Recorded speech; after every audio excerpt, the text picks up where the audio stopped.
നമസ്കാരം. കോൺഗ്രസിൻ്റെ പുനഃസംഘടനാ ചർച്ചകളൊക്കെ പാതി വഴിയിൽ നിലച്ചിരിക്കുന്നു. ചർച്ചകൾ കഴിഞ്ഞ് തിരികെ പോയ ദീപാദാസ് മുൻഷിക്ക് ഒരു തരത്തിലുമുള്ള അനക്കമില്ല. കേരളം ഡൽഹിയുടെ വഴിയിലാണെന്നുള്ള വിമർശനം മാത്രം ബാക്കിയാക്കുന്നു. സംഘടനാ സംവിധാനം അഴിച്ചുപണിത് താഴെത്തട്ട് ചലനാത്മകമാക്കുകയാണ് പക്ഷേ അവിടെ BJPയും CPMും. സംസ്ഥാനത്ത് കോൺഗ്രസ് പുനഃസംഘടനാ ചർച്ചകൾ പാതി വഴിയിൽ നിലച്ചുപോയിരിക്കുന്നു. 10 വർഷം അധികാരത്തിൽ നിന്ന് മാറ്റി നിർത്തപ്പെട്ട പാർട്ടിക്ക് തിരിച്ചു വരാനുള്ള പ്രതീക്ഷകൾ പാടെ ഇല്ലാതാക്കിയാണ് നേതൃത്വത്തിൻ്റെ പെരുമാറ്റം പോലും ഇപ്പോൾ ഉണ്ടായിരിക്കുന്നത്. താഴെത്തട്ടിൽ പാർട്ടി സംവിധാനങ്ങൾ ചലനമറ്റെന്നും പാർട്ടിയുടെ മുഴുവൻ സംഘടനാ സംവിധാനവും കാലോചിതമായി പുനഃസംഘടിപ്പിക്കണമെന്നും ലോക്സഭാ തെരഞ്ഞെടുപ്പിന് മുൻപ് തന്നെ കോൺഗ്രസിനുള്ളിൽ ആവശ്യമായിരുന്നു. ഇതിനു പുറമെ സംസ്ഥാനത്ത് കോഴിക്കോട്ടും വയനാട്ടിലും നടന്ന 2 ചിന്തൻ ശിബിരങ്ങളിലും ഇത് സംബന്ധിച്ച ആലോചനകൾ സജീവമായി ഉണ്ടായിരുന്നുവെങ്കിലും നിലവിൽ കാര്യങ്ങൾ പാതി വഴിയിൽ നിലച്ചുവെന്നതാണ് യാഥാർത്ഥ്യം. കെ സുധാകരൻ KPCC അധ്യക്ഷനും VD സതീശൻ പ്രതിപക്ഷ നേതാവുമായി ചുമതലയേറ്റ സമയത്താണ് അവസാനമായിട്ട് ഈ പാർട്ടി പുനഃസംഘടിപ്പിച്ചത്. അന്ന് പാർട്ടി KPCC ജനറൽ സെക്രട്ടറിമാർ, DCC അധ്യക്ഷന്മാർ എന്നിവരെയാണ് അന്ന് ഇതുമായി ബന്ധപ്പെട്ട് നിയമിച്ചിരുന്നത്. എന്നാൽ ഭൂരിഭാഗം ജനറൽ സെക്രട്ടറിമാരുടെയും DCC അധ്യക്ഷന്മാരുടെയും പ്രവർത്തന മികവ് ശരാശരിയും താഴെയാണ് എന്ന് പാർട്ടിക്കുള്ളിൽ തന്നെ അഭിപ്രായമുണ്ട്. ഇതുവരെ KPCC സെക്രട്ടറിമാരെ നിയമിച്ചിട്ടില്ല. അന്ന് നടക്കേണ്ട മണ്ഡലം തലം മുതൽ ബ്ലോക്ക് തലം വരെയുള്ള പുനഃസംഘടന ഇതുവരെ പൂർത്തിയായിട്ടില്ല. ഇപ്പോഴാണ് പൂർത്തിയായി വരുന്നത് എന്നാണ്. എന്നാൽ പാർട്ടി താഴെത്തട്ടിൽ ചലിപ്പിക്കാൻ ആവശ്യമായിട്ടുള്ള ഊർജം പകരേണ്ട ജില്ലാ നേതൃത്വവും KPCC തലത്തിൽ വീതിച്ചു നൽകിയിട്ടുള്ള ചുമതല നിർവഹിക്കുന്നതിൽ നേതാക്കൾക്കുണ്ടായിട്ടുള്ള വീഴ്ചയും പാർട്ടിയെ അക്ഷരാർത്ഥത്തിൽ സ്തംഭനാവസ്ഥയിലാക്കിയിരിക്കുന്നു എന്നുള്ളതാണ്. സംഘടനാ യോഗങ്ങൾ ചേരുമ്പോൾ അതിലൊന്നും ഉണ്ടാവാത്ത കാര്യങ്ങൾ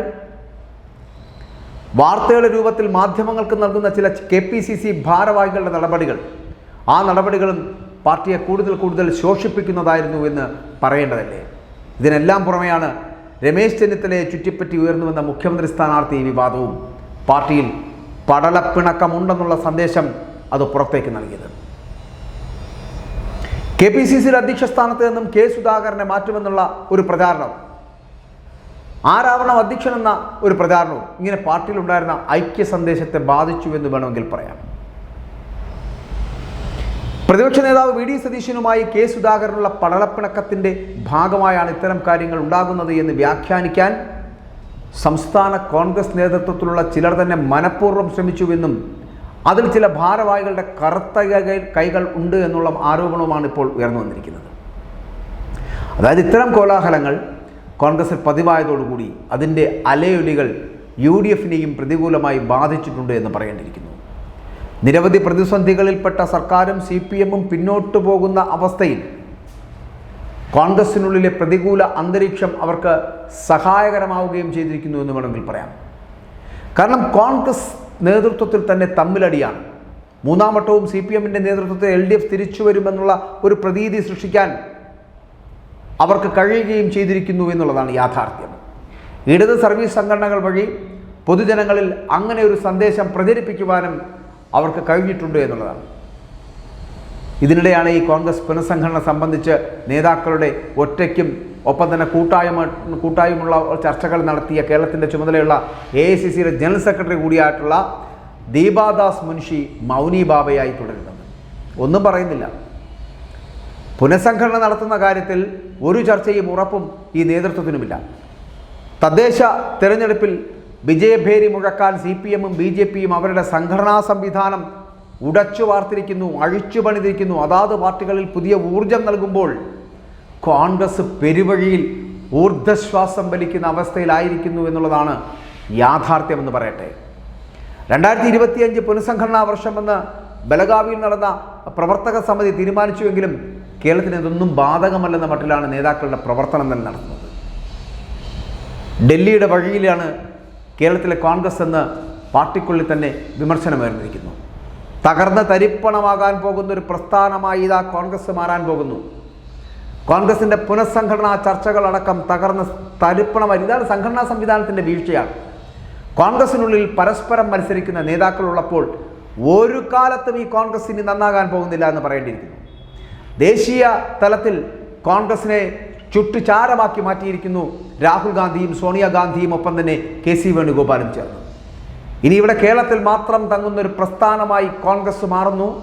പക്ഷേ അതിൻ്റെയും അന്ത്യശ്വാസത്തിലേക്ക് എത്തുന്നു കോൺഗ്രസ് എന്ന് പറയേണ്ടിയിരിക്കുന്നു. കോൺഗ്രസ് ഇങ്ങനെയാണ് പോകുന്നതെങ്കിൽ, കോൺഗ്രസിൻ്റെ നേതാക്കന്മാർ ഈ തരത്തിലാണ് മുന്നോട്ട് പോകുന്നതെങ്കിൽ, പരസ്പരം പാരവച്ച് പഴിചാരി ഒരു നല്ലൊരു സംവിധാനത്തിനെ, സംഘടനാ സംവിധാനത്തിനെ ഇല്ലാതാക്കുന്ന തരത്തിലേക്കാണ് മുതിർന്ന നേതാക്കൾ അടക്കം പോകുന്നത് എങ്കിൽ കോൺഗ്രസിന് വേണ്ടിയിട്ടുള്ള ഒരു കുഴി കൊത്തിക്കോളൂ. ആ കുഴിയിലേക്ക് കോൺഗ്രസിൻ്റെ മുതുകിളവന്മാരായിട്ടുള്ള ഈ കോൺഗ്രസ് നേതാക്കന്മാരെ മണ്ണിട്ട് മൂടാനുള്ള ഒരു സ്ഥിതിവിശേഷത്തിലേക്ക് എത്തിക്കൂ. കാരണം കോൺഗ്രസിന് ഒരിക്കലും ഈ ചാരത്തിൽ നിന്ന് ഉയർത്തെണീക്കില്ല. മണ്ണടിഞ്ഞു പോയ ഒരു പ്രസ്ഥാനമായി കോൺഗ്രസ് മാറാൻ പോകുന്നു.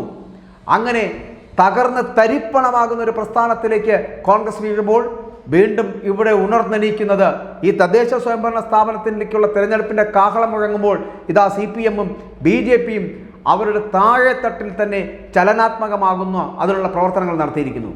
ഇനി ഇവിടെ ഉണ്ടാകാൻ പോകുന്നത് CPM-ഉം BJP-യും മാത്രമായിരിക്കുമെന്നുള്ള കാര്യത്തിൽ സംശയമില്ല. അങ്ങനെ CPM-ഉം BJP-യും ഭരണ പ്രതിപക്ഷമാകുന്ന ഒരു കാഴ്ചയിലേക്ക് കേരളം മാറാൻ പോകുന്നു. കോൺഗ്രസ് ഒരു ചാരമായി തീരാൻ പോകുന്നു.